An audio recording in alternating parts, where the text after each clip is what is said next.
Well, growing up and moving away from home, well, it's a big step in life. Yeah, it's a tough process in general. It can be even more difficult for people with developmental and intellectual disabilities. Yeah, in our state, according to a 2022 study by the Colorado Housing Authority, at least 127,000 people who have intellectual or developmental disabilities made a request for housing.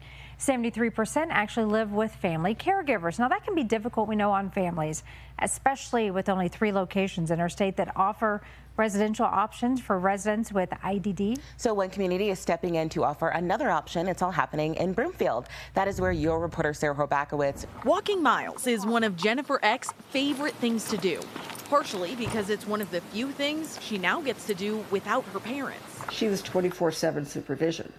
I mean, I would go across the street to get a cup of sugar and come right back.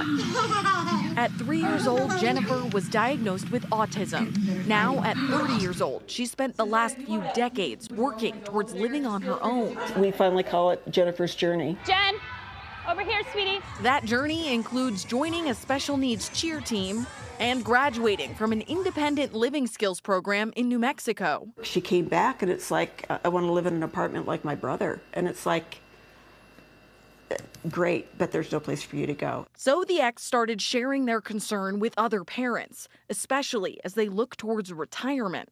The toughest thing for a parent of a disabled child is what's going to happen when you pass on.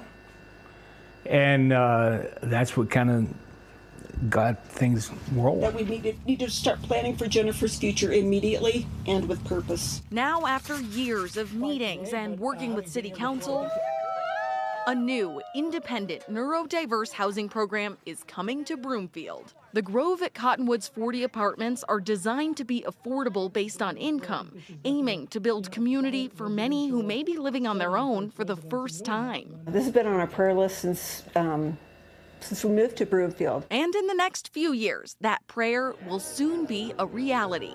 And Jen will be able to do a whole lot more than walk miles on her own. It's just knowing that we've done our best for our child. And I also know that we're helping the whole community. Reporting in Broomfield, Sarah Horbakowitz, covering Colorado First. And Sarah is dedicated to covering Boulder and Broomfield County. She is your reporter. You can send your tip through cbscolorado.com, call 863-TIPS, or just email her at yourreporter@cbs.com.